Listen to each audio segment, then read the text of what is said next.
अपने बारे में तो भगवान कहते हैं कि अपने बारे में तुम ना सोचा करो, तुम दूसरों के बारे में सोचोगे तो मैं तुम्हारे बारे में सोचने लग जाऊंगा, तुम अपने बारे में ना सोचा करो। ऊपर से सुंदर है, अंदर से सुंदर नहीं है। हम लोग भी यही गलतियां करते हैं, हम भी बाहर स्वरूप को सुंदर बनाते रहते हैं। स्वरूप सुंदर ना बनाइए, स्वभाव सुंदर बनाइए। यदि आपका स्वभाव सुंदर है तो स्वरूप बाद का विषय है। देखने में तो पहले स्वरूप ही आता है, स्वभाव बाद में दिखता है। जब आपसे पहला परिचय होगा तो पहला परिचय स्वरूप से ही होगा, इसके बाद फिर व्यवहार। पर व्यवहार अच्छा है। संसार के लोग स्वरूप पर मोहित होते हैं और भगवान स्वभाव पर मोहित होते हैं। अब आप देख लीजिए, मोहित किसे करना है? संसार के लोगों को स्वरूप अच्छा लगता है, सुंदर लोग अच्छे लगते हैं। संसार के लोग चमड़ी की सुंदरता देखते हैं, भगवान मन की सुंदरता देखते हैं। चमड़ी सुंदर है आपकी तो संसार के लोगों के काम आएगी, मन सुंदर है आपका तो वो भगवान के काम आएगा। अब आप देख लीजिए कि आप संसार के उपयोग में आना चाहते हैं या भगवान के उपयोग में आना चाहते हैं। इसलिए भगवान स्पष्ट कहते हैं कि निर्मल मन जन सो मोहि पावा, मोहि कपट छल छिद्र न भावा। हमें निर्मलता अच्छी लगती है, निर्मल जल, स्वभाव अच्छा हो, मन अच्छा हो, कोई बुरी विचार ना हो। कई लोग ऐसे होते हैं जो आपके अपने बनकर आपको काटते रहते हैं। आपके पास आएंगे, मीठी मीठी बातें करेंगे और आपके बाद जाकर दूसरों से आपकी बुराई करेंगे। अरे वो तो ऐसे हैं, वैसे हैं, ये वो। इसका अर्थ है इस व्यक्ति के भीतर कपट है। आपके मुंह में कुछ और पीठ पीछे कुछ। जो दो तरह की बातें करता है। रावण के 10 सिर थे, क्यों? क्योंकि वो 10 तरह की बातें करता था। इसलिए भगवान ने आपको एक ही सिर दिया है कि बेटा, एक मुंह दिया है, कान 2 दिए हैं, नाक 2 है, नाक में छेद 2 है, हाथ 2, पांव 2, पर ईश्वर ने मुंह एक दिया है। क्यों? क्योंकि तुम एक तरह की बात किया करो, 2 तरह की बात करने के लिए मुंह नहीं दिया। जिह्वा एक है ना भैया? एक तरह का बोला करो, 2 तरह का नहीं। जो 2 तरह का बोलते हैं, मुंह में कुछ और पीठ पीछे कुछ, ये कपटी लोग हैं। और भगवान ऐसे कपटियों को देखना भी पसंद नहीं करते। पूतना का भी तन तो बड़ा सुंदर था, मन सुंदर नहीं था। भगवान ने आंखें बंद कर ली, मौसी जी हम आपको नहीं देखेंगे। क्यों नहीं देखेंगे भगवान? आप तो भगवान हैं, सबको देखते हैं। बोले ना, जो कपटी होते हैं हम इन्हें बिल्कुल नहीं देखते। कितना भी बड़ा पापी हो मेरी माँ, पर उसके अंदर कपट ना होगा और एक बार वो भगवान का नाम जप लेगा तो पापी से पापी तर जाएगा। निष्कपट होना चाहिए। और जिसके अंदर कपट है वो तर नहीं सकता, उसे जरा देर लगती है। इसलिए निष्कपट हो जाओ, बिल्कुल सरल सहज। ज्यादा चतुराई, ज्यादा होशियारी ये ना रहे अंदर। ज्यादा होशियारी, ज्यादा चतुराई भगवान के लिए तो ना ही रखना, नहीं तो महंगा पड़ेगा। भगवान स्पष्ट कह रहे हैं हमें कपट बिल्कुल अच्छा नहीं लगता। जैसे हो वैसे मेरे पास आ जाओ। गोरे हो तो गोरे ही आना, काले हो तो काले ही आना। अब काले हो और गोरे बन के आओ।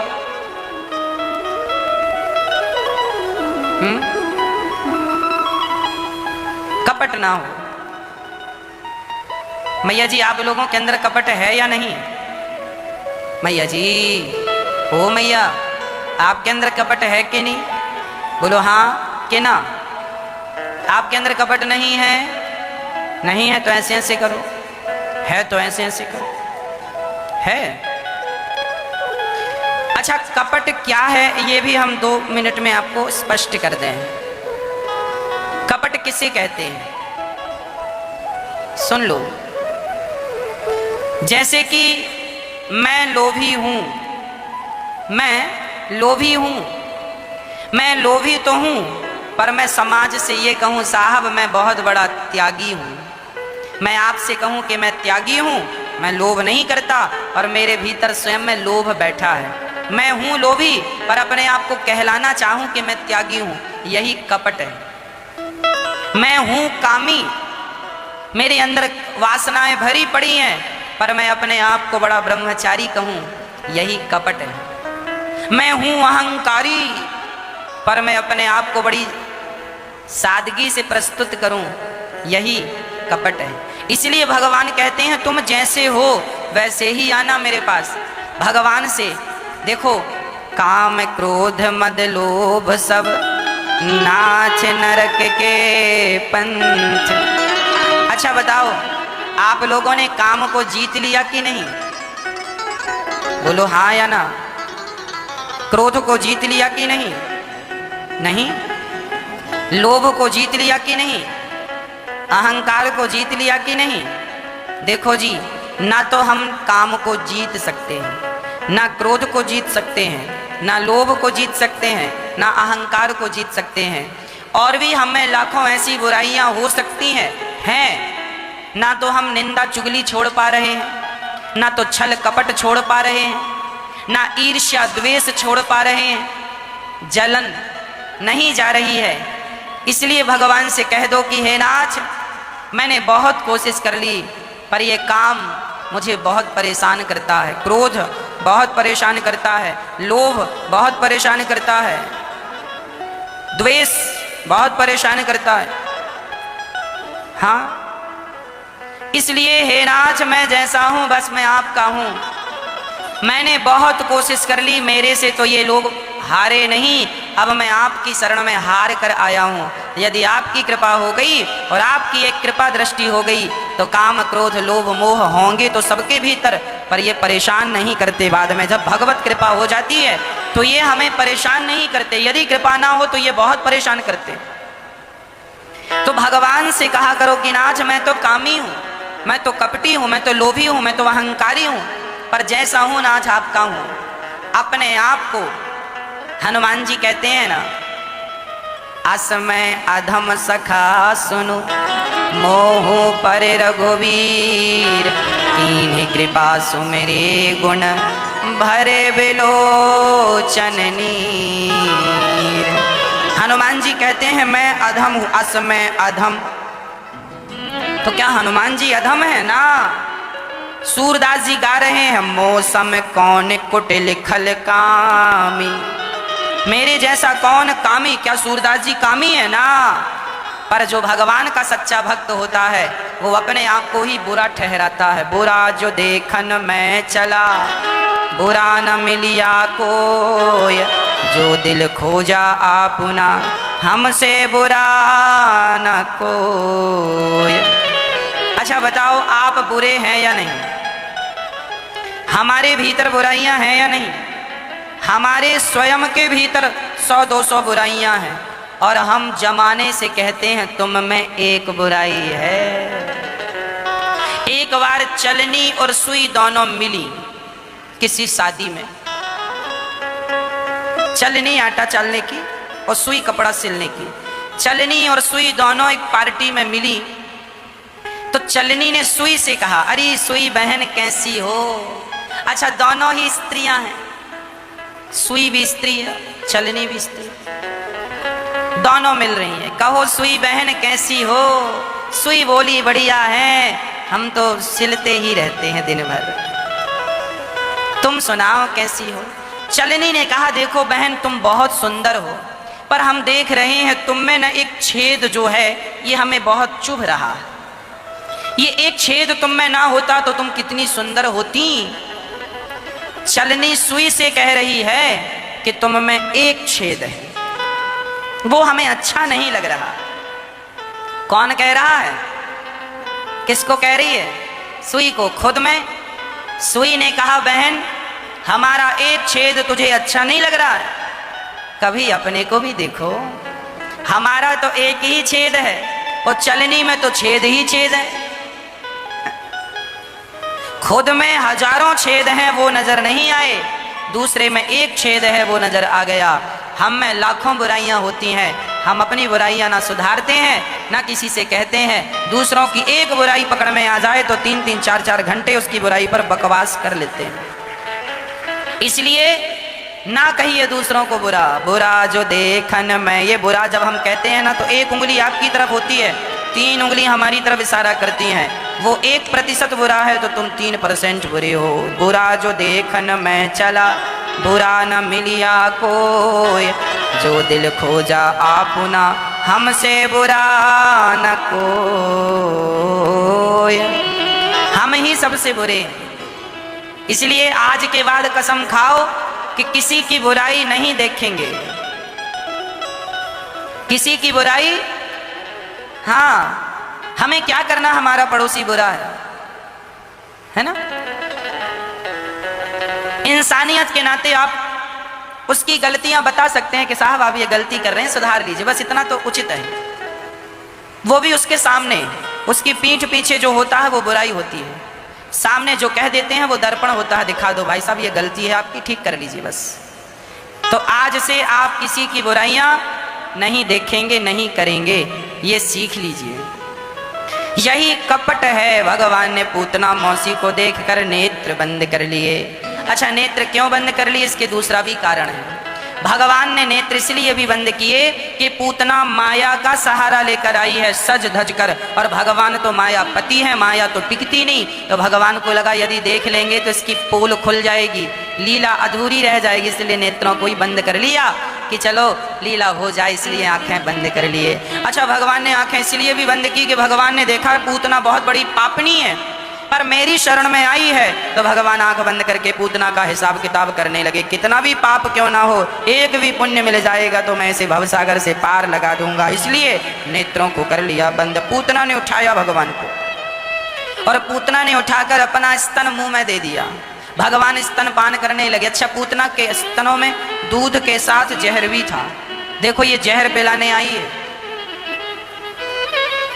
आप जब भी कोई काम करेंगे, अच्छा काम करेंगे, तो समाज सबसे पहले जहर ही पिलाती है। कहो जी, भगवान श्री कृष्ण को भी मक्खन और दूध बाद में मिले, भगवान श्री कृष्ण को जहर पहले मिला, जहर पहले मिला, मक्खन और दूध बाद में मिला। उसी तरह आप भी जीवन में जब अपने काम में आगे बढ़ेंगे तो समाज आपको जहर पिलाने आएगी, जहर का घूंट पीकर पचाना होगा। जैसे भगवान श्री कृष्ण ने माँ पूतना का दूध पी करके उस जहर को पचाया। जहर अर्थात समाज की कड़वाहट, समाज का अपमान। समाज आपका तिरस्कार करती है, अपमान करती है, अनादर करती है। जब भी आप आगे बढ़ेंगे, ऊपर उठेंगे, तो आपका पांव पकड़ के खींचने वाले लोग, आपका अपमान करने वाले लोग, अनादर करने वाले लोग हर स्थान पर आपको मिलते रहेंगे। यही कड़वा जहर है। यदि इस अपमान को सहकर अपने लक्ष्य की ओर चलते रहे तो आगे मक्खन भी मिलेगा, चिंता ना करना। यदि जहर मिल रहा है तो मक्खन भी मिलेगा। पूतना जहर पिलाई, भगवान ने स्तनपान किया। भगवान ने अब सोचा पकड़े ही हैं तो अब ठीक ही कर दें, तो जहर पिया भगवान ने, फिर दूध पिया। अब क्या बचे, पूतना के प्राण। भगवान प्राण पीने लगे, पूतना के प्राण निकलने लगे, चिल्लाने लगी, गला घुटने लगा, श्वास रुक गई, ऑक्सीजन की कमी हो गई, ऑक्सीजन सिलेंडर मिल ही नहीं रहे हैं पूतना को। बड़ी परेशान हो गई, दम घुटने लगा। तब पूतना मौसी चिल्लाई, बालक छोड़ छोड़। भगवान बोले क्यों छोड़े, अरे तुमने पकड़ा है और प्राण पी रहे हो। भगवान बोले हम छोड़ी गए थे तुम्हारे पास, तुम आई हो हमारे पास, और पहले हमने तुम्हें नहीं पकड़ा, पहले तुमने हमें पकड़ा है। और जब हम किसी को पकड़ लेते हैं तो फिर हम ठीक से पकड़ते, फिर हम छोड़ते नहीं हैं। पकड़ने की व्यवस्था है, छोड़ने की व्यवस्था नहीं है। भगवान किसी को पकड़ लें तो फिर उसे कभी छोड़ते नहीं। पूतना को भगवान ने वही गति प्रदान की, पूतना के प्राण निकले, धड़ाम से गिर पड़ी। पूतना को भगवान ने अपने लोक में स्थान दिया। देखिए भगवान कितने दयालु हैं, जो भगवान को मारने आता है भगवान उसे वो गति देते हैं। अहो बकेयम स्तन काल कोटम जिघांसयापा यदाप्यसाध्वी लेवे गतिम धात दृचितां ततोऽन्यं तं वा दयालुं शरणं व्रजेम। भगवान ने पूतना को वह गति दी जो माँ यशोदा माँ कौशल्या को देते हैं। अब बताओ भगवान जितना दयालु कौन होगा। जो मारने आई उसे भी अपने उसी घर में भेजा जहां यशोदा को भेजेंगे, और माता कौशल्या को भेज चुके हैं। अब ऐसे भगवान की शरण में हम ना जाएं तो हम जैसा अभागा भला कौन होगा, है ना मैया। इसलिए कहता हूं कि भगवान की शरणागति ग्रहण कर लो। पूतना को तार देते हैं भगवान। पूतना लोक बालगिनी, कृपा हुई पूतना पर। नंद बाबा ने पूतना, नंद बाबा जब आए वास्ते में वसुदेव जी मिले, उन्होंने कहा संकट ज्यादा है, जाओ। आए तो पूतना के शरीर को जलाया चिता पर, उसके शरीर से सुगंध निकल पड़ी, अर्थात सारे पाप नष्ट हो गए। कितना भी बड़ा कोई पापी क्यों ना हो, यदि भगवत शरणागति ग्रहण कर ले तो वह पाप से मुक्त हो जाता है मैया जी, है ना मैया जी। ओ मैया, नींद आ रही है? लोरी सुना दें आपको? नींद आए तो बताना, आपको हम लोरी भी सुनाएंगे। अब भगवान थोड़ा से बड़े हुए तो भगवान ने करवट बदली, तो भगवान का उत्सव रखा माँ ने। सारे ब्राह्मणों को भोजन पे बुलाया, गांव वालों को भोजन पे बुलाया। एक बगीचे में, आम के बगीचे में उत्सव चल रहा था। छकड़ के नीचे भगवान श्री कृष्ण को माँ यशोदा ने लिटा दिया। शकटासुर आ गया और भगवान ने शकटासुर पे एक लात जमाई। शकटासुर का गोविंदाय नमो नमः। फिर तृणावर्त आया, भगवान को बवंडर के रूप में लेके भागा। भगवान ने तृणावर्त का उद्धार कर दिया। तो भगवान ने दुष्टों का दमन करते हुए अपने जीवन में आगे बढ़ते चले। अर्थ क्या है? आप भी अपने जीवन की इन बुराइयों का दमन कर दीजिए।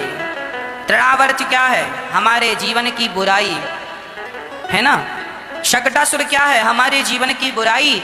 भगवान ने दैत्यों का दमन किया, इसका तात्पर्य यह है हमारे जीवन में भी हम आगे बढ़ रहे हैं और तभी हमें गुस्सा आ गया और गुस्से के कारण सारा काम बिगड़ गया। ये गुस्सा कौन था? ये गुस्सा ही तो राक्षस है, ये गुस्सा ही तो तृणावर्त है। गुस्से की औकात कितनी है? अरे तृण के समान है, पर जब वो गुस्सा आता है ना तो हाहाकार मचा देता है। तो जैसे भगवान श्री कृष्ण ने तृणावर्त को मार गिराया, आपके जीवन में भी जब ये तृणावर्त अर्थात क्रोध रूपी तृणावर्त आवे तो आप भी उसको उठा के पटक दीजिए। है क्रोध, आना मत, ज्यादा बात बात पे गुस्सा ना किया करो। अच्छा, आप लोगों को गुस्सा बहुत आता है ना। कई लोग कहते हैं गुरुजी हमें बड़ा गुस्सा आता, बड़ा गुस्सा आता, बड़ा गुस्सा आता। देखिए, गुस्सा सबको आता है। इस दुनिया में एक भी आदमी और स्त्री ऐसी नहीं है जिसे गुस्सा ना आता हो। क्रोध सबको आता है, पर कुछ लोग होते हैं जो क्रोध पर कंट्रोल कर लेते हैं, ब्रेक लगा लेते हैं, क्रोध को प्रकट नहीं होने देते। और कुछ लोग होते हैं जो क्रोध के अधीन हो जाते हैं। और सुन लो, कामी, क्रोधी, लालची, इनसो भक्ति न होय। भक्ति करे कोई सूरमा, जाति वर्ण कुल खोय। भगवान की भक्ति तीन लोगों से नहीं हो सकती। किन किन से? कामी, क्रोधी, लालची। जिसके अंदर काम अधिक है, वासनाएं अधिक हैं, वो भी भक्ति नहीं कर सकता। जिसको बात बात में गुस्सा आता हो। अच्छा, जब आपको बहुत गुस्सा आए तो आपको क्या करना चाहिए बताओ? हम उपाय बताएं गुस्से को कंट्रोल करने का। गुस्सा आएगा ही नहीं। क्रोध को वश में करना हो तो एक उपाय क्या? जब आपको बहुत गुस्सा आए तो चुप रहा करो, शांत रहा करो। क्योंकि गुस्सा हमेशा वाणी से निकलता है। क्रोध कहां से निकलता? वाणी से। आपको गुस्सा आएगा, आप उल्टा सीधा बोल जाएंगे, और वही उल्टा सीधा बाद में लोग याद कर लेंगे, अरे साहब आपने तो ऐसा कहा था, और वो बात का पहाड़ हो जाएगा। कहावत, राई का पहाड़। बहू को गुस्सा आ गया, सास को कुछ कह दिया, सास ने बातें पकड़ ली, अब वो जीवन भर पकड़ के बैठ गई, तुमने कहा था। और सास को गुस्सा आया, बहू को कुछ कह दिया, सो बहू ने भी बातें पकड़ ली, गुस्से की बातें। इसलिए जब गुस्सा आवे तो नियंत्रण रखा करो। पत्नी और पति में झगड़ा हुआ, पत्नी को गुस्सा आया, जब गुस्सा आया तो पत्नी कुछ बोल गई तो पति ने बात पकड़ ली, विवाद हो गया। अरे विवाद की, फसाद की जड़ क्या है? बोलो। वाणी। हमारे जीवन में हमारी वाणी ही व्यवहार बनाती है और व्यवहार बिगाड़ती है।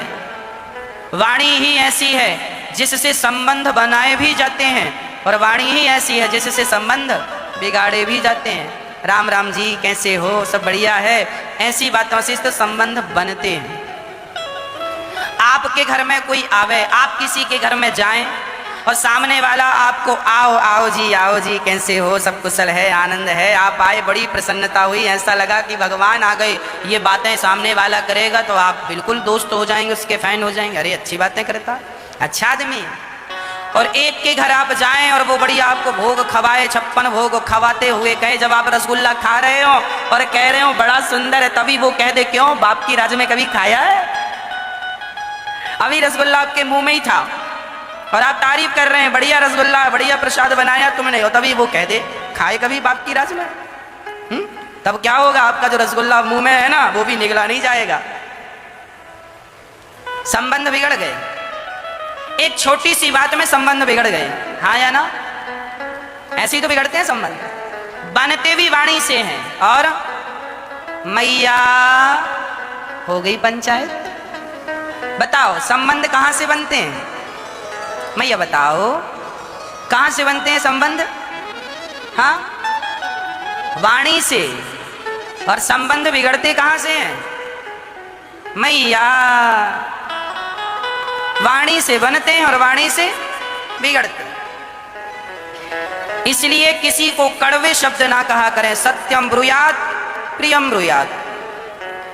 आपने किसी अंधे से कहा, ए अंधा यहां, तो ये अंधे को अंधा कहना सत्य तो था, परंतु ये कड़वा सत्य है ना? अब इसी बात को मीठा कहना है, कैसे कहोगे बताओ? ए अंधा यहां, ये तो कड़वा सत्य है। अब इसी बात को मीठा कहना है, शब्दों को संभाल कर कैसे कहेंगे बताओ? कैसे कहेंगे? कह के बताओ। सूरदास जी यहां आइए, ये बात हो गई। अभी हमने कहा ए अंधे यहां, उसको बुरा लगेगा, अरे राम राम हमें अंधा कह रहा है। और आप उसी को कह देंगे सूरदास जी यहां आइए, तो ये बात अच्छी हो गई ना? बात वही है, मायने वही है, पर कहने का तरीका बदल गया। आपसे प्रार्थना इतनी है, शब्द वही है पर तरीका बदल लो, अपना जिंदगी बदल जाएगी आपकी। वाणी बहुत कीमती है मेरी माँ, शब्द संभाल के बोलिए, शब्द के हाथे ना पाओ। एक शब्द औषधि करे, एक शब्द करे घाव। वाणी बहुत मायने रखती है मेरी माँ जीवन में। अरे वाणी ने ही महाभारत खड़ा कर दिया। द्रौपदी ने कह दिया अंधों के अंधे ही होते हैं दुर्योधन को। इतने से वाक्य ने, इतने से सेंटेंस ने महाभारत खड़ा कर दिया। इसलिए शब्दों को मेरी माँ जरा संभाल कर बोला करो। शब्दों में बड़ी जान होती है, शब्दों में बड़ी जान होती है। इन्हीं से आरती, अरदास और अजान होती है। यही समुंदर के वो मोती हैं जिनसे इंसान की इंसान को पहचान होती है। अरे जब आदमी की वाणी खुलती है तब पता चलता है कि आदमी कितना विद्वान है और कितना मूर्ख है। ये पता कैसे चलता है? कपड़ों से पता नहीं चलता, आपके स्वरूप से पता नहीं चलता। जब आपकी वाणी खुलती है, जब आपके शब्द निकलते हैं, तब पता चलता है कि आपके शब्दों में कितनी जान है और आप किस योग्य हैं। आपकी वाणी ही आपका परिचय है। इसलिए शब्द संभाल के बोलिए, शब्द के हाथ ना पाओ। एक शब्द औषधि करे, एक शब्द औषधि का काम करता है तो एक शब्द घाव कर देता है। भर जाते हैं वो घाव जो बनते हैं गोली से। मैया, ओ मैया, हो गई पंचायत। अच्छा अब सुन लो,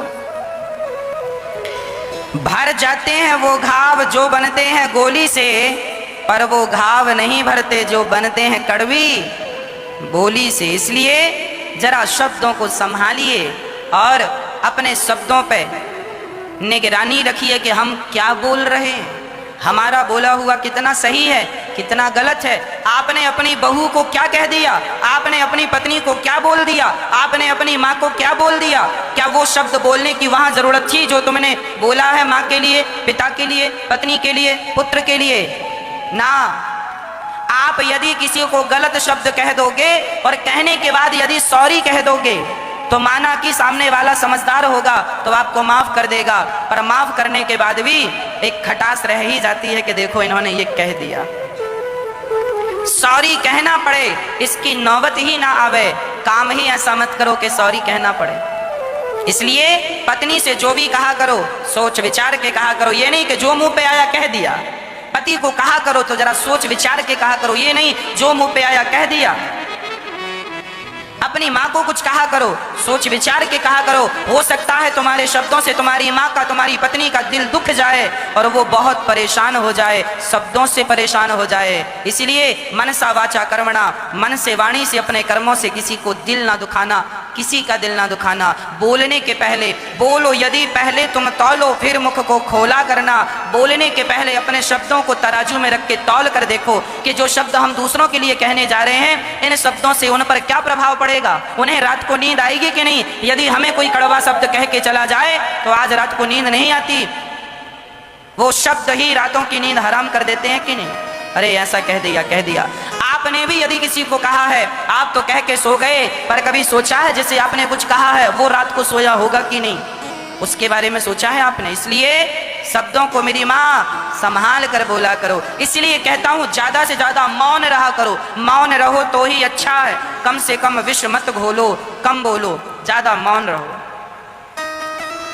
और आप लोग तो कथा में भी बोलते हैं, आए हैं सुनने और बोलते रहते हैं। इसलिए ज्यादा ना बोलिए, कम से कम उतना बोलिए जितने की जरूरत है। कई लोग अपनी पत्नियों को कुछ भी बोलते रहते हैं, कुछ भी। अरे भाई आदमी जरा विचार करो, जिन शब्दों का प्रयोग कर रहे हो क्या इन शब्दों की यहाँ जरूरत थी है? क्या बोले जा रहे हो? कुछ भी। वो अलग विषय है कि पत्नी अभ्यास बना लेती है सुनने का, चलो अब इनकी तो आदत है, कहने दो कहने दो कहने दो। वो समझदार है तो तुम्हें भी तो अपनी समझदारी का परिचय देना चाहिए। इसलिए मेरी माँ तुम अपनी सास को भी कुछ ना कह दिया करो। एक बात बताऊं, ईश्वर हर शब्दों का हिसाब रखते हैं। ईश्वर हर शब्द का हिसाब रखते हैं। आप अपनी सारी जिंदगी में कितने शब्द बोलते हैं आपको पता है?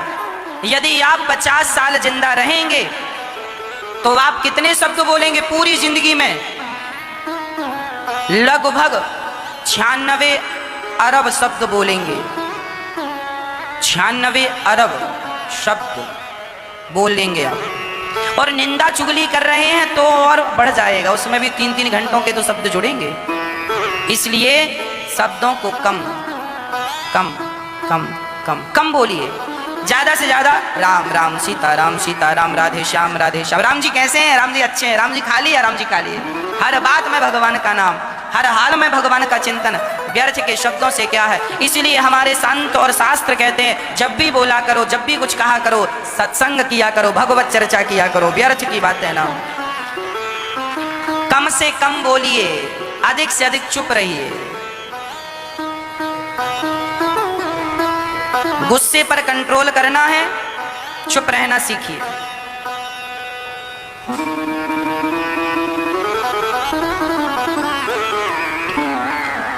एक बहू हमारे पास आई, बोले गुरुजी हमारी सास बहुत गालियां देती है।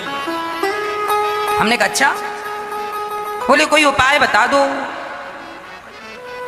हमने उसे एक कागज की पुड़िया दे दी। हमने कहा ये पुड़िया ले लो, जब तुम्हारी सास गाली दिया करे तो इसे अपने मुंह में दबा लिया करो। अच्छा, हमने कहा जोर से दबाया करो, असर होगा। जी महाराज जी। अब वो बहू चली गई पुड़िया लेके। अब जब भी सास गाली दे तो वो अपने मुंह में पुड़िया दबाए, और सास जितनी जोर से गाली दे वो उतनी जोर से पुड़िया दबाए। अब सास को लगा कल तक तो मैं बोलती थी तो ये भी बोलती थी, अब सास को क्या पता कि ये बोलने की जगह पुड़िया दबा रही है। आज आज बेचारी बहू ने कुछ बोला नहीं, क्योंकि वो पुड़िया दबाने में व्यस्त थी। दबाए कैसे? बोलेगी तो वो निकल जाएगी और दबेगी नहीं। हमने कहा था दबा के रखना हर हाल में। बात उसने मानी और दवाई। आधा घंटा तक सास का लेक्चर चला, पर बहू ने चूं तक नहीं कहा, एक शब्द नहीं कहा। सास को लगा मेरी बहू बदल गई क्या। सास को लगा कल फिर ट्राई करती हूं। कल फिर सास ने अपना शुरू किया प्रवचन। अब बहू ने फिर पुड़िया दबाई, कोई उत्तर नहीं। अकेली सास बेचारी कब तक भौंके बताओ, कब तक चिल्लाएगी। भौंकने के लिए दो लोग चाहिए। यहां से हुआ भौं तो सामने से भी होना चाहिए ना, भौं भौं, तब तो मजा आए। अकेला कब तक भौंकेगा। तो बेचारी तीसरे दिन 15 मिनट, चौथे दिन 5 मिनट, छठवें दिन सास को लगा मेरी बहू को हो क्या गया है, कोई उत्तर ही नहीं देती मेरी गालियों का, मैं कितना भी डांट लूं। पहले तो बड़ा बक बक बक बक करती थी। अब सासू माँ पहुंच गई। बहू बहू अब तुम हमारी बेटी हो गई हो, ऐसी हमारी बेटी थी। कितना भी हम उसे डांटें, कुछ भी कहें, पर वो कोई जवाब नहीं देती थी। हृदय से लगा लिया सास ने बहू को और कहा अब से तुम हमारी बेटी हो और तुम्हारा स्वभाव बदल गया, अब हमें बड़ा अच्छा लग रहा। वो बहू दौड़ी दौड़ी आई, महाराज जी आपकी पुड़िया में क्या जादू है। हमने कहा क्या हुआ। बोले सास तो माँ बन गई। अच्छा। हमने कहा पुड़िया खोल के देखो। उसने पुड़िया खोली तो उसमें कुछ नहीं। महाराज जी इसमें तो कुछ नहीं है। हमने कहा बहन पुड़िया में कुछ नहीं था। तो बोले सास में परिवर्तन कैसे हो गया, बदल कैसे गई। हमने कहा सास इसलिए बदल गई कि आपसे हम कहते कि चुप रहा करो तो आप चुप तो रह नहीं सकती थी, इसलिए हमने काम बता दिया पुड़िया दबाने का। तो 6 दिन में ही परिवर्तन हो गया। हम लोग हमेशा ये सोचते हैं कि तुम अपने आप को बदलो, तुम अपना स्वभाव बदलो। हम सामने वाले का स्वभाव बदलना चाहते हैं। यदि हम अपने आप को बदल लेंगे ना तो सामने वाला अपने आप बदल जाएगा। भक्तों, जमाने को बदलना है तो पहले अपने आप को बदलना होगा। बहू ने अपने आप को बदला तो सास बदल गई। वो चुप रहने लग गई तो सास से माँ हो गई। सामने वाला भी बदल जाएगा। कब? जब हम स्वयं बदलेंगे। समझ में आई बात।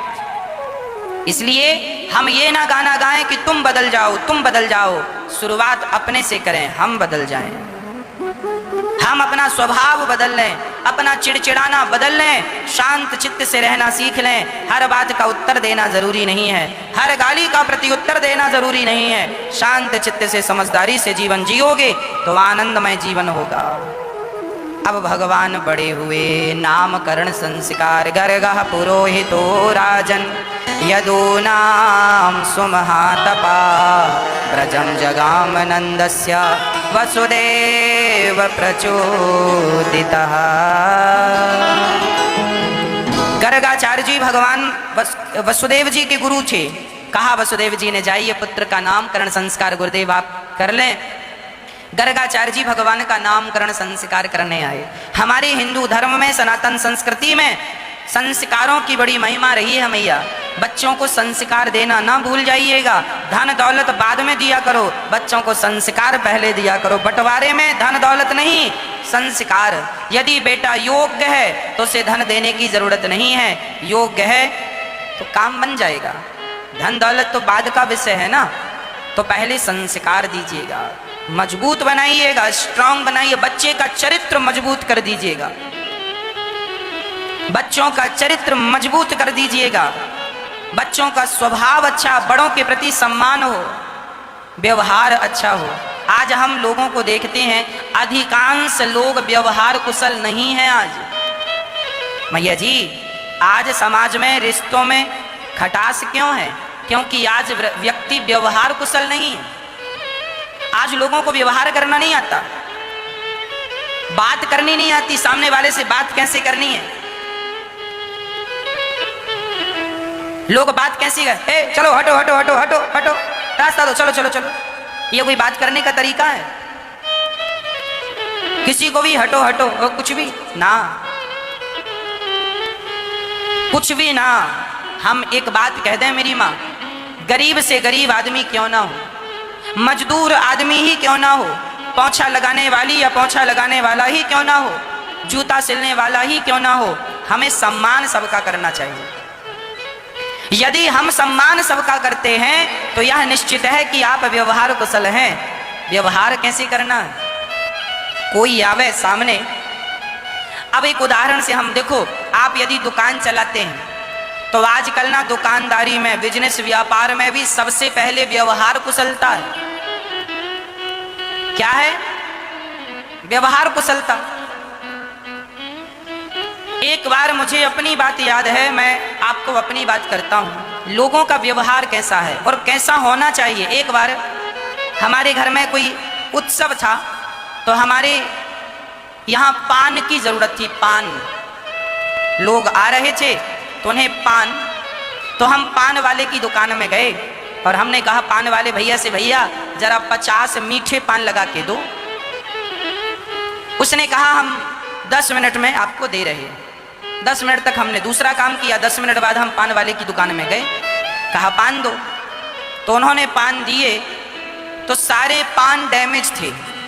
किसी में लौंग नहीं थी, तो किसी में मसाला गिर रहा था। हमने उससे कहा भाई ये पान आपने दिए हैं, इसमें देखिए ये व्यवस्थित नहीं है, जरा इनको ठीक करिए। कोई मेहमान आएगा तो पान पान की तरह, अब खुला पान पूरा दे दे तो अच्छा लगेगा, पान पान की तरह लपेट कर देना होता है। लौंग लगाओ पान में, बढ़िया व्यवस्थित करो। अरे भाई लेना है लो, नहीं लेना नहीं लो, ऐसे ही मिलते हैं हमारे यहाँ। हमने कहा अच्छा ऐसे ही मिलते हैं। हमने कहा हम पैसे दे के ले रहे हैं कि फ्री में ले रहे हैं? हमने कहा जब पैसे दे के ले रहे हैं तो जैसे मिलते हैं वैसे ही दो। ना ना ना ना ना। हमने कहा ठीक है तो हम कहीं और से ले लेंगे। हम चले गए। अर्थ क्या हुआ? 50 पान, यदि एक पान 5 रुपए का था तो उसके पास कितने रुपए भी पहुंच जाते? अर्थ क्या निकला? उसने अपनी ग्राहक की बर्बाद कर ली। हम जैसे ग्राहक अब उसकी दुकान में कभी नहीं जाएंगे। अर्थ क्या निकला? हमारे यहाँ कहते हैं ग्राहक भगवान होता है। एक पान लेने वाला हो या 10 पान लेने वाला हो, वो भगवान है, और ग्राहकों से ही दुकानें चलती हैं। इसलिए हर दुकानदार को व्यवहार कुशल होना चाहिए। अरे वो इतना ही कह देता, अच्छा भैया जरा रुक जाइए हम व्यस्त थे, हो गया, हम ठीक कर देते। यदि वो इतना कह देता तो हम 10 मिनट और भी रुक सकते थे उसकी मीठी वाणी से, पर उसके चिल्लाने से तो हम 5 मिनट भी ना रुके, आप भी ना रुकते। पैसे ही देना है तो जमाने से कहीं खरीद लो। परंतु आज के जमाने में व्यवहार कुशलता चाहिए। यदि आप व्यवहार कुशल हैं तो आप अच्छे बिजनेसमैन भी बन सकते हैं, आप अच्छे दुकानदार भी बन सकते हैं, व्यापारी बन सकते हैं। और व्यवहार नहीं है भाई, आपने देखा होगा ना, मार्केट में 50 किराने की दुकान होती हैं, पर आदमी जाता वहीं है जहां उसको मन भाता है, जहां से जरा सा प्यार मिलता होगा, जहां से उसका लगाव होगा। व्यवहारिकता ही तो है ना। कई बार आप देखते हैं अड़ोस पड़ोस में फलाने की दुकान बिल्कुल नहीं चलती और उसी के बगल वाले की दुकान ज्यादा चलती है, और वो बाजू वाला परेशान होता है, यार हमारी दुकान तो चल नहीं रही, इसकी तो बहुत चल रही है। क्योंकि वो आदमी व्यवहार कुशल है, वो ग्राहकों से पूछता है हंस के, भैया कैसे हो, सब कुशल है। आदमी इसमें ही संतुष्ट हो जाता, चलो इसने पूछा, ठीक ठाक पूछा, है ना। और अब दुकानदार हो, तुम ग्राहकों को डांट रहे हो, तो ग्राहक है सरकार, दूसरी दुकान में भी जा सकता है, तीसरी दुकान में भी जा सकता है। इसलिए हर काम में व्यवहार कुशलता होनी चाहिए। यदि आप व्यवहार कुशल हैं तो आपके संबंध भी मधुर होंगे। कई लोगों को हम देखते हैं, आपके ससुराल पक्ष से आपकी बात बनती नहीं है, आपके मायके पक्ष से आपकी बात बनती नहीं है। कई बार विवाद हो जाता है, झगड़ा हो जाता है बात बात में। क्यों? क्योंकि आप व्यवहार कुशल नहीं है। बात बात में झगड़ा होता है, सामने वाले कुछ बोल दिया, आप हाइपर हो जाते हैं, गर्म हो जाते हैं ना। ये व्यवहार कुशलता नहीं है। व्यवहार कुशलता ये है, अरे अपनों से क्या गुस्सा करना, हमारा भैया हम पे गुस्सा कर रहा हो तो क्या हम अपने भाई पर गुस्सा करें, हमारा पिता हम पर गुस्सा कर रहा हो तो क्या हम पिता पे गुस्सा करें, हमारी माँ हम पे गुस्सा कर रही हो और हमें डांट रही हो तो क्या हम माँ पे गुस्सा करें, उसे डांटें ना। जहां अपनापन होता है, जहां लोग आपको अपना मानते हैं, वहां लोग आप पे गुस्सा होने का भी अधिकार रखते हैं और आपको डांटने का भी अधिकार रखते हैं। जहां आप समझदारी से चलते हैं, रिश्ते निभते हैं, समझदारी आप छोड़ देते हैं, रिश्ते नष्ट हो जाते हैं। तो व्यवहार कुशलता जरूरी है, हर क्षेत्र में व्यवहार कुशलता जरूरी है। हाँ, अकड़ जरूरी नहीं है। रात्रि को कोई, हम बिस्तर में जाकर लेट जाते हैं और तब भी कोई मिलने के लिए आ जाए तो कोई कह दे कि कोई फलाने मिलने के लिए आए हैं, तो बिस्तर में लेटने पर भी उठकर हम चले जाते हैं कि कोई दूर से मिलने आया है, चलो चलकर मिल लेते हैं। मतलब ये व्यवहार कुशलता है कि आप यहाँ आए हैं और आप हमसे मिलना चाहते हैं तो हम आपसे मिलें, यही हमारी व्यवहार कुशलता है। हम आपको यूं ही ना कह दें कि ना अब रात हो गई है सवेरे आना, ना। यदि संभव है तो आपसे मिलना चाहिए, हम आपसे मिल लेते हैं यदि संभव है। अब कोई रात को 11 बजे आए और तब हम सो गए और खबर ही ना लगे, तब तो फिर हो ही नहीं सकता मिलना। पर जब तक आंख खुली है और पता चल जाए कि आप मिलने आए हैं तो हम जरूर, हम पढ़ रहे हैं, दोपहर को हम खा के थोड़ा सा लेट कर पढ़ लेते हैं और पढ़ते समय जब पता चलता है कि कोई आकर बैठा है मिलने के लिए, तुरंत हम आपसे मिलने आ जाते हैं। कथा में आने के पहले भी हम आपसे मिलने आए, भले हम 2 मिनट आपको राधे राधे कह दें, पर मिलना है।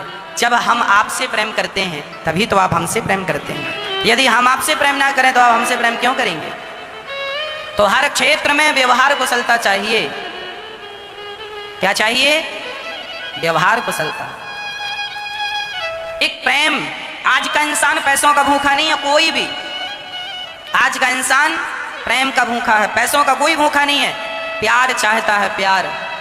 हर व्यक्ति गरीब से गरीब हो, प्रेम का भूखा है साहब। इसलिए प्यार किया करो, सब में भगवान है यही सोचकर प्यार किया करो, तो वो प्यार भगवान से हो जाएगा। बच्चों को व्यवहार कुशलता सिखाओ, अपने से बड़ों से कैसे बातें करनी चाहिए। अधिकांश हम देखते हैं बच्चों को अपने से बड़ों से बात करनी नहीं आती, चिल्ला चिल्ला के बात करते हैं, उल्टे सीधे शब्दों का प्रयोग करते हैं। बच्चों को सिखाओ बेटा शालीनता से बात किया करो। कई बच्चे जोर जोर से बोलते हैं ना, गलत है।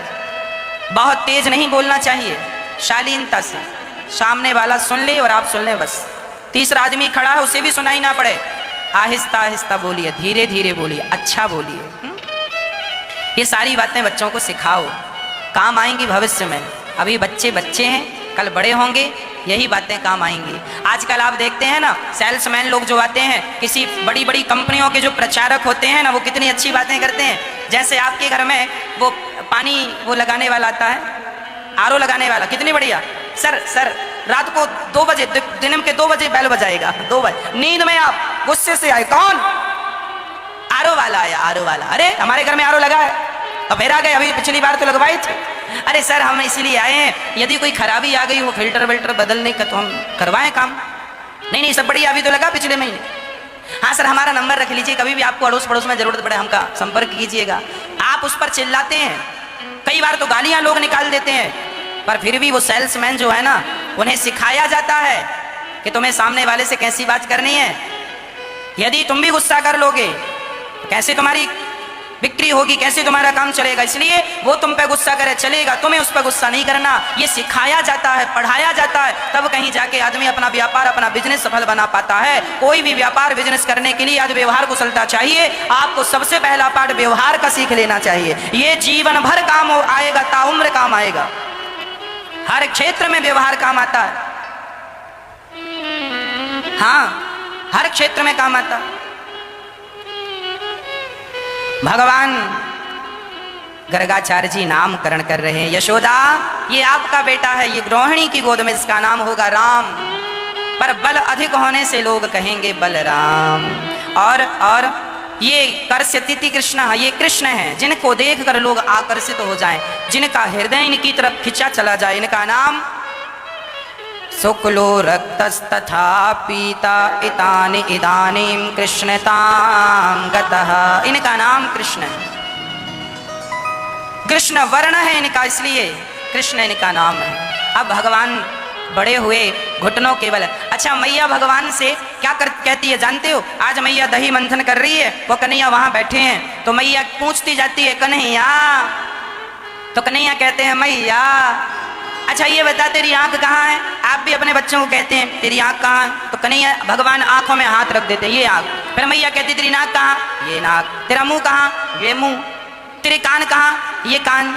मैया ने सब सिखाया है। वो कन्हैया से बार बार पूछती रहती है तेरे बाल कहाँ? तो वो बाल पकड़ लेते हैं। तेरी आंख कहाँ? ये आंख पकड़। तेरा माथा कहाँ? माथा पकड़ लेते हैं।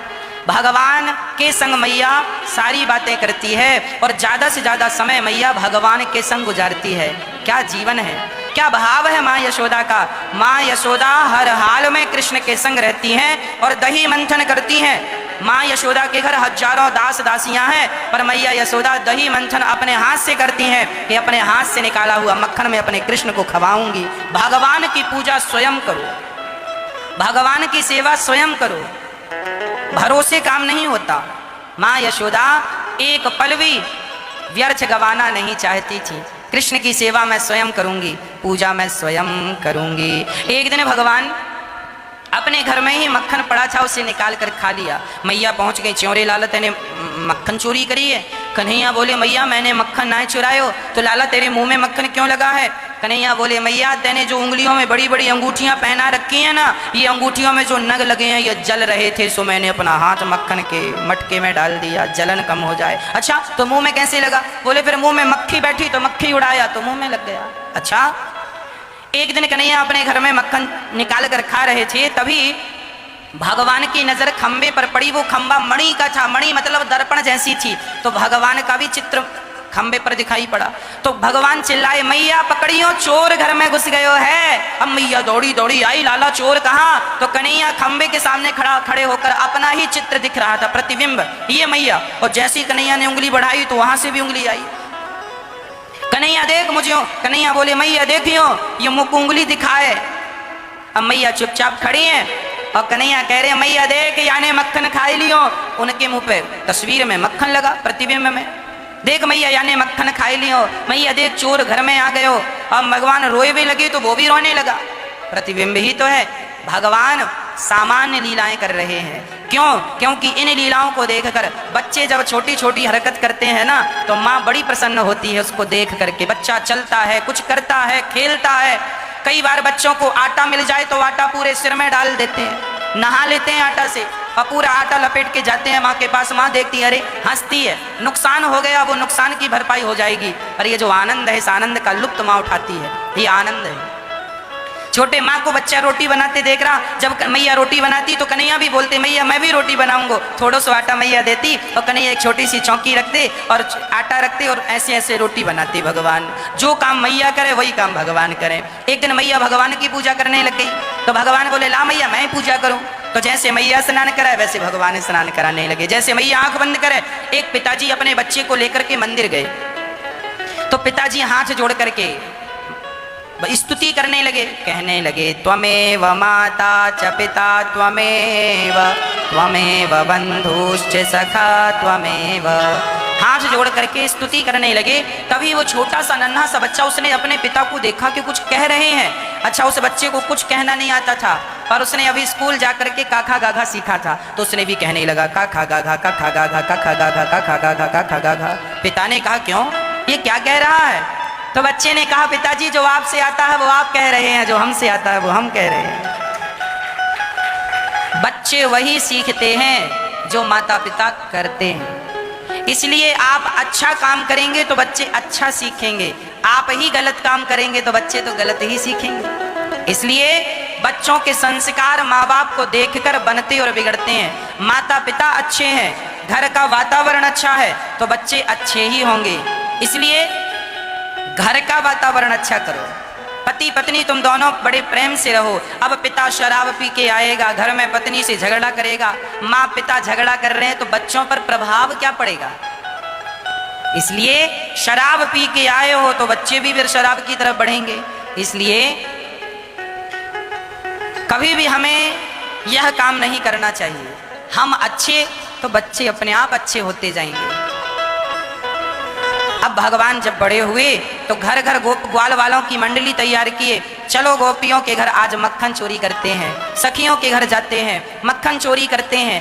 गायों का सींग पकड़कर भगवान गायों के सामने खड़े हो जाते हैं, तो कभी बछड़ों की पूंछ पकड़कर भगवान भागते हैं। ऐसी सामान्य लीलाएं भगवान नित्य करते हैं। बलराम जी और श्याम सुंदर और ग्वालवाल, मंगल मधु मंगल, है ना। ऐसे मन सुखा इत्यादि मित्रों के साथ भगवान जाते हैं और गोपियों के घर जाके छींके में मक्खन रखती हैं, वो खिड़की से घुस जाते हैं, ग्वाल वालों का गोला बनाते हैं, मक्खन निकालते हैं, खाते हैं, खिलाते हैं, मुटकियां फोड़कर चले आते हैं। गोपियों ने एक दिन शिकायत की, मैया काहे गो सखी तेरे लाला की शिकायत करवे आई है। अच्छा का की हमारे लाला ने?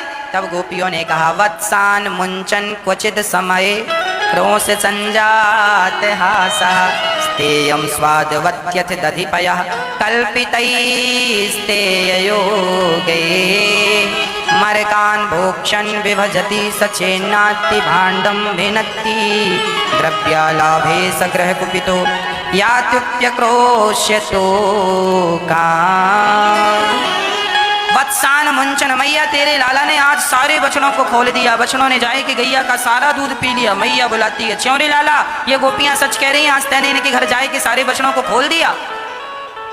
कन्हैया बोले, मैया गोपियां एक नंबर की कंजूस हैं, सारा दूध निकाल लेती हैं गाय का और बछड़ों को एक रत्ती नहीं पिलाती, इसलिए हमने बछड़ों को खोल दिया, है ना। अब सारी गोपियां शिकायत कर रही हैं। मैया बोली, जरा कन्हैया कुछ हरकत करें तो तुम गुस्सा क्यों करो, यहाँ को डरायो करो। तो सखियां बोली, मैया जब हम गुस्सा करती हैं ना तो हमें देख के ही हंस देता है, और इसकी हंसी में जाने कौन सी माया है, हम सब कुछ भूल जाती हैं इसकी हंसी देख करके। अच्छा, भगवान की हंसी भी बड़ी प्यारी है। भगवान ना सदा हंसते ही रहते हैं और आप लोग सदा रोते ही रहते हैं, इसलिए आप इंसान हैं और वो भगवान है। जो हंसे वो भगवान, जो रोए वो इंसान।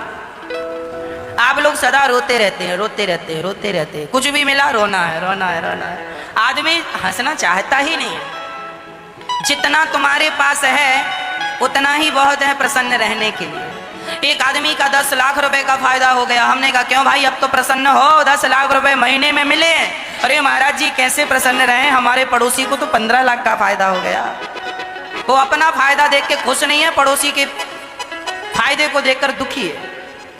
इसलिए हमें सदा हर हाल में मैया जी क्या रहना चाहिए, प्रसन्न रहना चाहिए, खुश रहो, हर हाल में खुश रहा करो।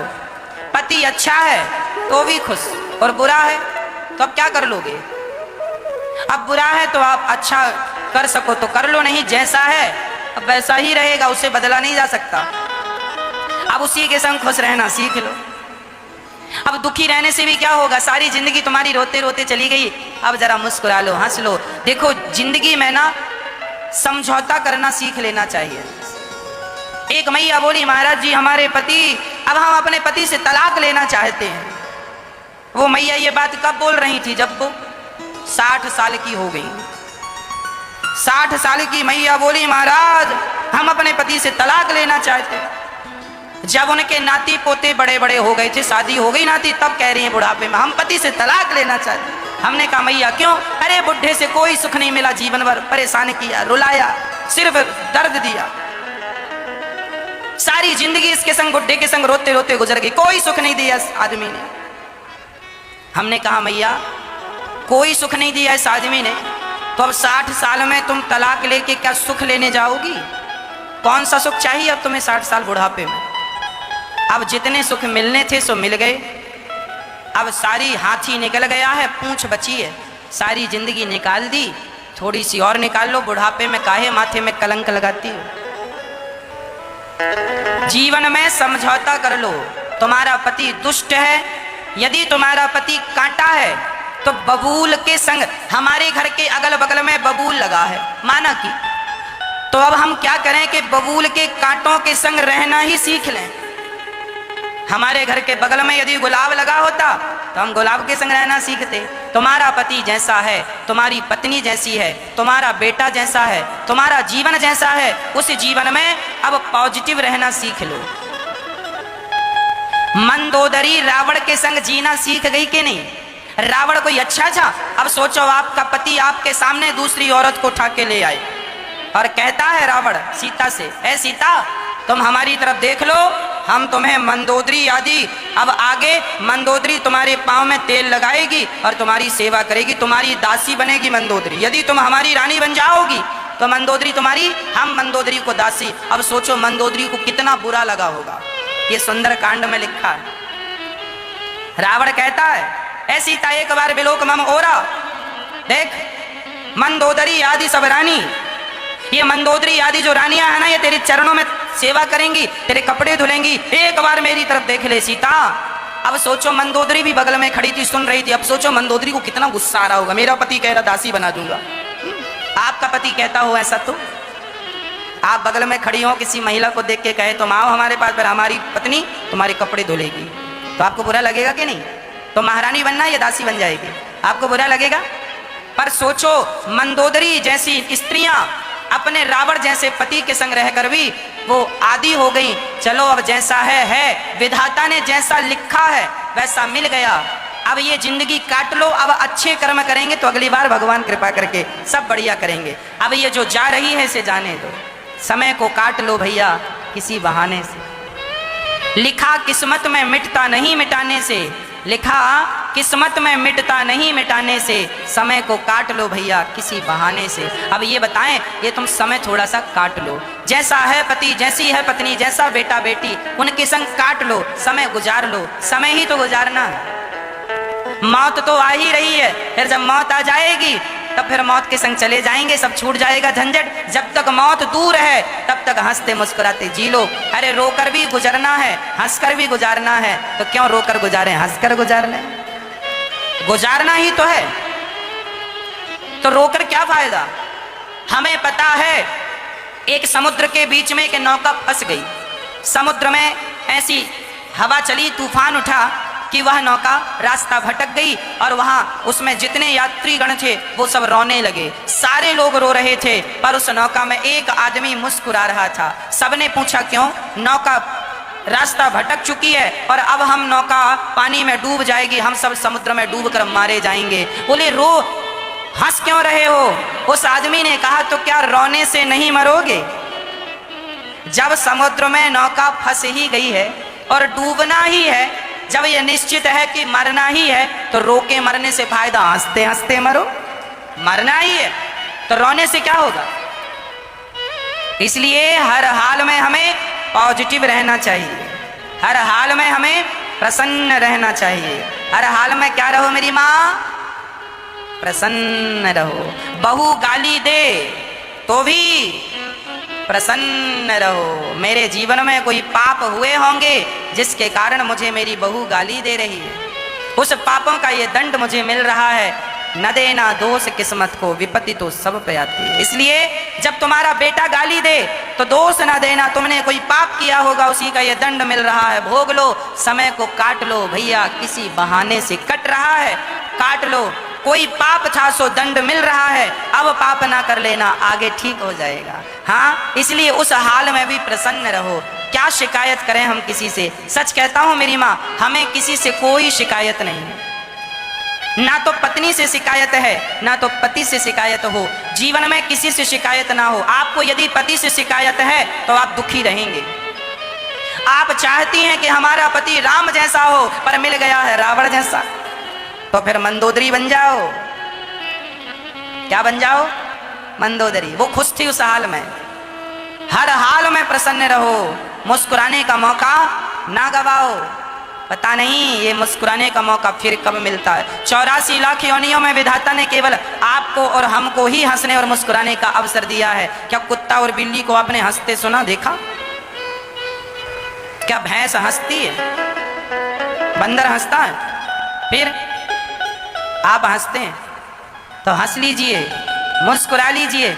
इसलिए दिल खोल के हंसा करो, प्रसन्न रहा करो। हर हाल में पत्नी गाली दे रही है फिर भी प्रसन्न। तुकाराम जी की पत्नी गाली देती थी, क्यों जी, कोई कमाते धमाते तो हो नहीं, घर में पड़े रहते हो, कहकर चली गई। और पानी भर के जब आई घड़ा में तो भी सत्संग करने तुकाराम जी बैठे, तो भरा भराया घड़ा खोपड़ी में पटक दिया। तुकाराम जी हंस के बोले, देखो कितनी सुंदर है, सुंदर है, घड़ा पटक दिया, सुंदर। हाँ, पहले आई तो गरज गई, बाद में आई तो बरस गई। मेरी पत्नी जैसी पत्नी सबको मिले। ऐसी पत्नी ना होती तो मन भगवान में ना लगता। पत्नी ज्यादा प्यार करने वाली हो ना तो पत्नी से आदमी प्यार करता है, भगवान से नहीं प्यार करता। और जब लात पड़ते हैं तो सीधा भगवान की तरफ भागता। विभीषण को लात पड़ा, सीधा भगवान की तरफ। लात पड़े तो भगवान, ठोकर ही ठाकुर से मिलाती है। ठोकर ना लगे तो भगवान भी याद। हमें भगवान को कोई सामान्य नहीं समझना चाहिए। भगवान कोई मनुष्य ना समझ ले आदमी कि मनुष्य बन के आए हैं तो मनुष्य ही समझा जाए ना, वो भगवान है। मुंह खोलकर इतने से मुख में संपूर्ण ब्रह्मांड दिखाया है। ऐसे भगवान के चरणों में हम सभी चले। माँ यशोदा का भगवान ने सब विस्मरण कर दिया जो देखा। इसके बाद परीक्षित ने प्रश्न किया कि सुनो गुरुदेव, भगवान ये बताएं कि माँ यशोदा ने आखिर ऐसा कौन सा पुण्य किया जिस पुण्य के बल पर श्याम सुंदर उनके पुत्र बनकर आए। मैया एक बात बताएं, बिना पुण्य के आपको कुछ भी नहीं मिलता। आप यदि पुण्यशाली हैं तो आपको बढ़िया दाल चावल सब्जी रोटी मिलेगी, और पुण्य नहीं है आपके ज़्यादा तो नमक रोटी से गुजारा करना पड़ सकता है। जिसके पास बहुत धन है इसका अर्थ है कि उसने बहुत पुण्य किया है। पुण्य से ही धन मिलता है, पुण्य से ही सुख मिलता है, और पाप से ही दुख मिलता है। पाप करने वाला हमेशा दुखी रहता है, पुण्य करने वाला हमेशा सुखी रहता है। इसलिए हमें पाप ना करके पुण्य करना चाहिए।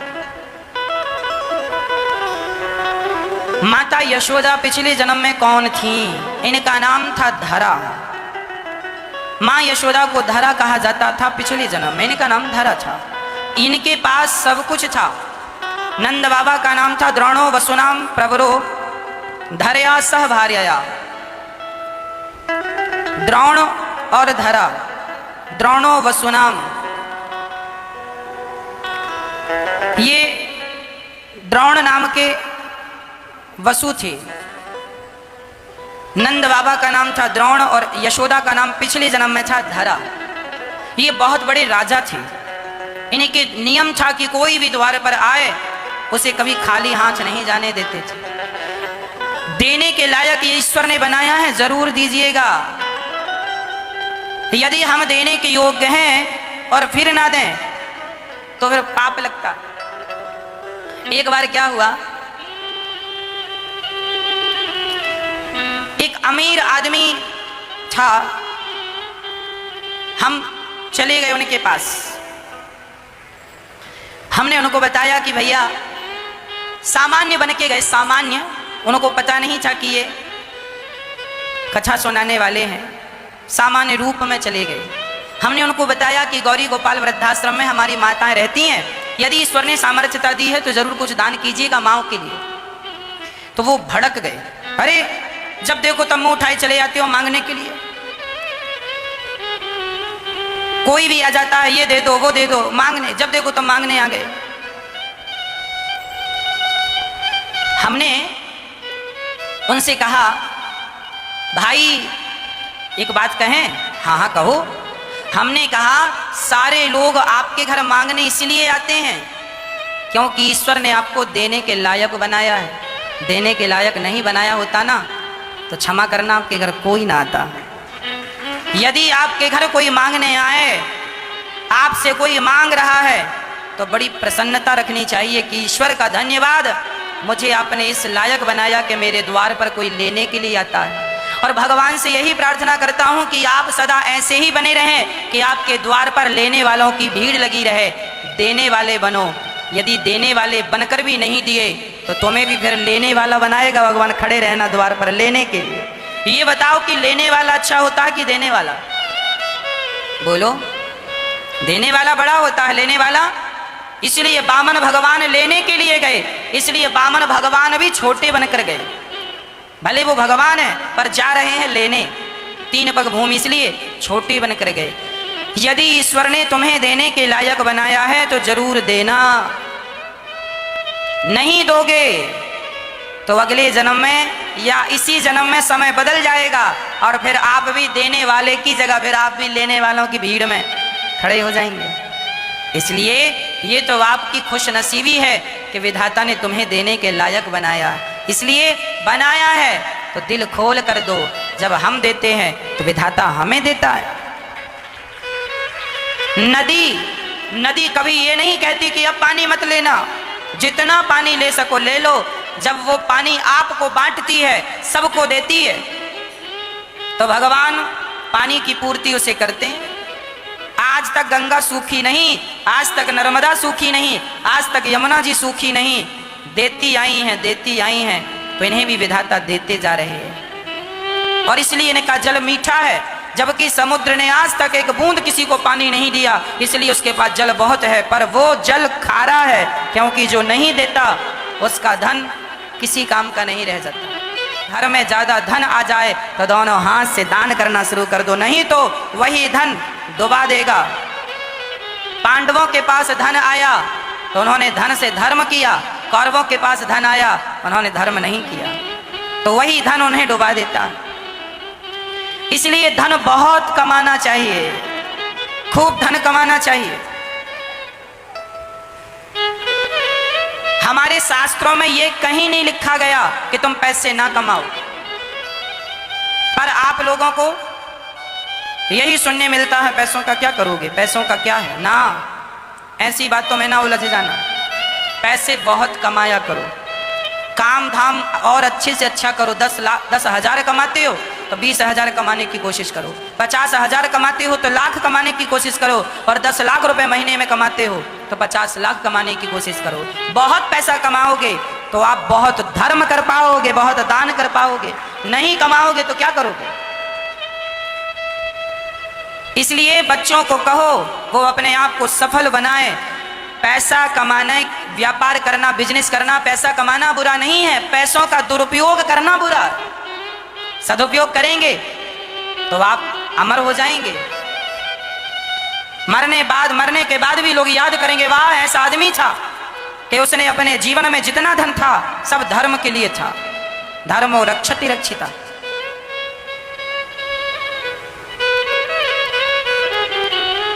श्री यशोदा धरा थी, इनके पास बहुत बड़ी राज सत्ता थी पिछले जन्म में। माता धरा अपने हाथ से भोजन बनाकर संतों को भोजन कराया करती थी। एक बार इनके नगर में सूखा पड़ा, तमाम लोग भूख से तड़पने लगे, तब इन्होंने अपने खजाने खोल दिए और सब प्राणियों की रक्षा की। और उसके बाद यहाँ तक स्थिति आई कि इन्होंने अपना संपूर्ण राज्य बेचकर अपनी प्रजा की रक्षा की, उनके लिए रोटियां इकट्ठी की, भोजन इकट्ठा किया। और जब सब बिक गया तब दोनों पति पत्नी एक जंगल में कुटिया बनाकर गांव के पास ही प्रेम पूर्वक भजन करने लगे। माता धरा और द्रोण अर्थात आनंद बाबा दोनों भगवान का खूब चिंतन करने लगे। एक दिन माता धरा घर में अकेली थी, तभी 4 संत आए। संतों ने कहा, देवी बड़ी भूख लगी है, क्या तेरे घर रोटी मिलेगी। धरा ने कहा, महाराज आज तक इस द्वार से कोई भूखा नहीं गया, आज तक इस दरवाजे से कोई भूखा नहीं गया। आप बैठिए और विडंबना देखिए कि उस दिन माता धरा के यहाँ कुछ भी नहीं था, अन्न का एक दाना नहीं था। संत स्नान करने गए, हम स्नान कर लें फिर आते हैं, आप भोजन कराइएगा। धरा बगल में गांव था, पास में गांव में एक सेठ जी रहते थे, पैसे वाले थे। धरा उनसे मांगने चली गई। देखो जिनके पास धन है उन्हीं से तो मांगा जाता है।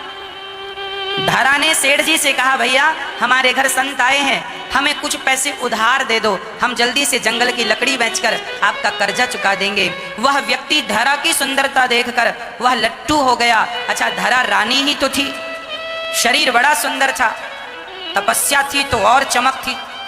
वह सेठ, वह पैसे वाला व्यक्ति धरा की सुंदरता पर मोहित हो गया। कहने लगा, तुम बड़ी सुंदर हो, यदि कुछ गिरवी रखती हो तो हम पैसे देंगे, नहीं तो नहीं। धरा बोली, मैं लकड़ी बेचकर ही चुका पाऊंगी, अभी मेरे पास कुछ भी व्यवस्था नहीं है। अच्छा, तो उस व्यक्ति ने धरा के स्तनों की ओर इशारा किया, कहा, ये जो तुम्हारे स्तन हैं ये हमें बड़े प्रिय लग रहे हैं, यदि ये दे दो तो हम इसके बदले तुम्हें जितना धन चाहिए दे देंगे। अच्छा, धरा ने कहा, ठीक है, सौदा मंजूर है। सेठ ने बड़ी प्रसन्नता से बहुत सारा धन निकाल कर रख दिया। धरा ने कहा, फिर सोच लो तुम क्या मांग रहे हो। हाँ हाँ, उसकी तो नीयत बिगड़ गई ना। धरा ने विचार किया कि यदि मैंने अपने स्तन से नहीं दिए तो संत भूखे चले जाएंगे, और अभी मेरे पास कुछ भी नहीं है देने को। यदि शरीर के अंग देने से यदि संतों का पेट भरता है तो शरीर में तो चमड़ा ही है, ये चमड़ा एक दिन नष्ट होगा, इसे चमड़े की प्यास है तो अपना चमड़ा दे देते हैं। तो धरा ने चाकू पड़ी थी, अपने दोनों स्तन काट लिया चाकू से माता धरा ने, और दोनों स्तन काट करके चाकू से सेठ को पकड़ा दिया। सेठ जी तुम्हें मेरे स्तन ही चाहिए था ना, ये रहे मेरे दोनों स्तन, ये लो। ये दे दिया, पैसे लिए। वह अवाक रह गया, देखता रह गया। पैसे लिए और बाजार से सामान खरीदा। संतों के पास भोजन तैयार करके पहुंच गई, परोसा। संतों ने देखा कि माता धरा के शरीर से रक्त की धार बह रही है, रक्त की धार बह रही है। संतों ने कहा, देवी आपके शरीर में इतना रक्त क्यों, क्या चोट लग गई, क्या भोजन बनाते समय आप जल गई। ना, जली नहीं हूं। फिर ये रक्त कहां से। महात्मा जी पहले आप भोजन कर लीजिए। संतों ने कहा, ना हमसे भोजन नहीं खवेगा, पहले बताओ ये रक्त कैसा, हम कोई इलाज करें आपका। बोले महाराज अब इसका कोई इलाज नहीं। तो ये रक्त आया कहां से, चोट कैसे लगी तुम्हारे हृदय में? तब धरा ने कहा आज मेरे घर में अन्न का एक दाना नहीं था और आपको भोजन कराना था। जिससे मैं पैसे लेने गई उसने मेरे स्तनों की डिमांड रख दी।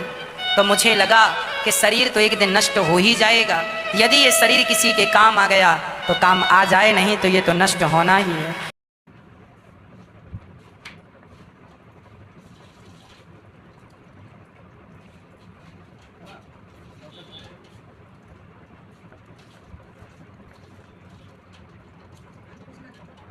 थोड़ी बहुत हाँ हाँ, बाद